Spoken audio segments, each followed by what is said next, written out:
И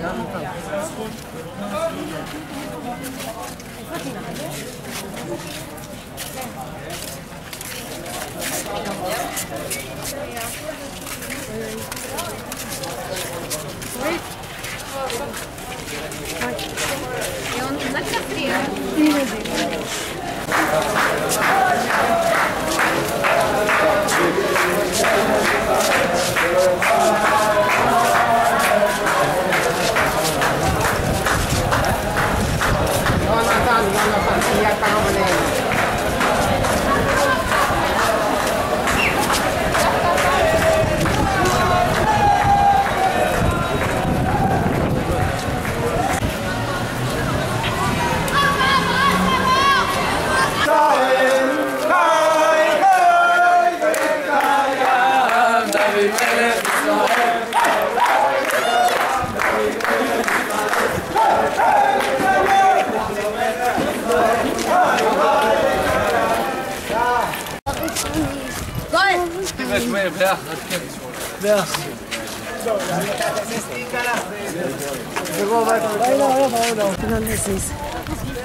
שהיה ידוע דורות רבים ונזכר בכתבי הנוסעים ועולי הרגל כאחד המקומות המיוחדים והחשובים בחברון.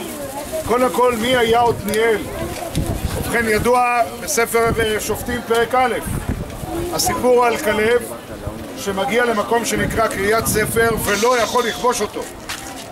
כלב אמנם היה גיבור והצליח להוריש את הענקים מחברון עצמה, אבל כשהוא הגיע לדרום הר חברון ומגיע למקום שנקרא קריית ספר, הוא לא יכול לכבוש אותו, ואז הוא עושה מין איזשהו מכרז. מי שיצליח ללכוד את קריית ספר יקבל את אחסה ביתו לאישה. וחז"ל עומדים ושואלים איך הוא יכול לומר דבר כזה. הוא לא יכול לדעת מי יכבוש את קריית ספר, אבל בסופו של דבר באמת הוא זכה, ומי שלכד את קריית ספר היה עתניאל בן כנז, שמתואר במקרא בתור אחי כלב הקטון ממנו.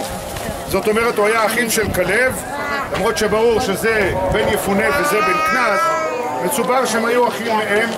בכל אופן, עתניאל היה קרוב משפחתו, הוא הצליח לרשת את קריית ספר.